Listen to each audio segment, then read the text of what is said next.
नमस्कार किसान भाई, रामकला शर्मा प्रतापगढ़ ब्लोचल में सबका स्वागत है। आज किसान भाई हम बात करने वाला हूं धान की नर्सरी कौन से महीने के किस तारीख के अंदर अंदर हमें डाल देना चाहिए, यानी हमें भी कह सकते हैं धान की अंतिम नर्सरी किस महीने के किस तारीख तक हमें डाल देना चाहिए। ऐसा देखने को मिलता है जो किसान भाई धान की नर्सरी डालना चाहते हैं वो एक राह देखते होंगे कि हम कब तक नर्सरी पूरी तरह से डाल देना चाहिए, जो कि अंतिम नर्सरी कही जाती है। कम से कम कितना समय हमें लेना चाहिए, कौन सी तारीख के किस महीने के अंदर अंदर हमें डाल देना चाहिए। तो किसान भाई ऐसा देखने को मिलता है कि जैसे कुछ रिसर्च बीज होता है, कुछ हाइब्रिड बीज होता है, कुछ पहले वैरायटी पैदावार देती है, कुछ बाद में वैरायटी पैदावार देती हैं। कुछ ऐसा भी होता है कि वहाँ पर नदी के किनारा होता है जहाँ पर पानी का भराव ज़्यादा होता है, तो इस तरह के किसान भाई वैरायटी जो है लगाते हैं और उनकी जगह पर भी डिपेंड करता है। तो किसान भाई वीडियो को लाइक जरूर कर देना। अगर हम बात करते हैं किसान भाई जैसे कि हमारा नदी किनारा में है, वहाँ नाला है, पानी ज़्यादा भरा होता है, उसके लिए हमें थोड़ा पहले नर्सरी तैयार करना होगा ताकि हम वहाँ धान की रोपाई कर सकें और हमारा धान यानी बढ़वार पर आ जाए, यानी बड़ा होना चाहिए, बड़ा रहे। क्योंकि अगर हमारी धान की नर्सरी लेट वहाँ पर होगी तो जो भी हम धान की रोपाई करेंगे तो वो डूब जाएगा, छोटा ही रह जाएगा। हम पहले अगर उसकी नर्सरी डाल देते हैं तो हमारा जो नर्सरी है बड़ा रहेगा। तो समझ लीजिए कि मई के लास्ट सप्ताह से अगर नदी के किनारा नाला है यानी पानी का ज़्यादा भराव रहता है तो उस जगह पर किसान भाई आपको मई महीने के अंदर अंदर ही उसकी नर्सरी डाल देना चाहिए। या आप बहुत ज़्यादा लेट करते हैं तो 5 जून के अंदर अंदर ही डाल सकते हैं, नहीं तो 5 जून अगर आप और पहले भी डालना चाहते हैं तो समझ लीजिए आप आपको मई महीने में ही डाल दें तो ज़्यादा बेहतर रहेगा।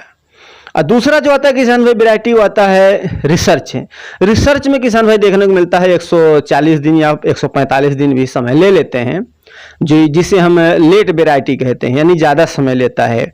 अगर उसकी हमें धान की नर्सरी डालना है तो किसान भाई ये जो है लेट वैरायटी पैदावार होती है, तो इसके लिए जो है हम थोड़ा और पीछे भी डाल सकते हैं। जैसे कि मान लो कि आप मई का अंतिम सप्ताह से लेकर के आप जो है जून के यानी कि 10 जून तक नर्सरी डाल देना चाहिए, इससे ज़्यादा लेट नहीं होना चाहिए। 10 जून तक अंदर अंदर हम नर्सरी डाल देते हैं जो लेट वैरायटी पैदावार यानी कटाई कराती है तो ज़्यादा बेहतरीन होता है, ज़्यादा बेहतर होता है। तीसरी वैरायटी आती है हाइब्रिड। हाइब्रिड पहले हो जाता है। अगर इस वैरायटी किसान भाई हम बात करते हैं धान की नर्सरी का, तो धान की नर्सरी किसान भाई इस वैरायटी हमें लगभग 15 जून के अंदर अंदर 15 जून के अंदर अंदर हमें इसकी नर्सरी डाल देना चाहिए। अगर किसान भाई इससे ज़्यादा लेट हम करते हैं तो हम पूरा जून भी डाल सकते हैं, लेकिन एक बात का ध्यान रखना है, अगर आप लेट जो है धान की नर्सरी तैयार करते हैं तो जब आप उसकी रोपाई करेंगे, जब वो पक कर तैयार होगी तो उसमें आप रोग देखने को मिलेगा, अधिक रोग आ जाएंगे। फिर आपका ध्यान जब पकने लगेगा, पूरी तरह फसल तैयार हो जाएगी तो फिर बहुत तेजी से रोग दौड़ने लगते हैं। तो यही होता है जो लेट वैरायटी का आप पैदावार देखते हैं, उत्पादन कराते हैं, लेट की रोपाई होती है तो उसी समय आपको उसमें रोग आ जाता है जब उसमें पैदावार भर कर पूरा चलता है तो आपकी फसल खराब हो जाती है, कुछ मिलता है कुछ नष्ट हो जाती है रोग के कारण। तो किसान भाई आप 15 जून से अंदर अंदर ही धान की नर्सरी तैयार करने की कोशिश करें, बहुत लेट वैरायटी की धान की नर्सरी न डालें। तो हमें उम्मीद है किसान भाई आप लोग समझ में आ गया। थैंक किसान भाई वीडियो वॉच करने के लिए। वीडियो को लाइक जरूर करें।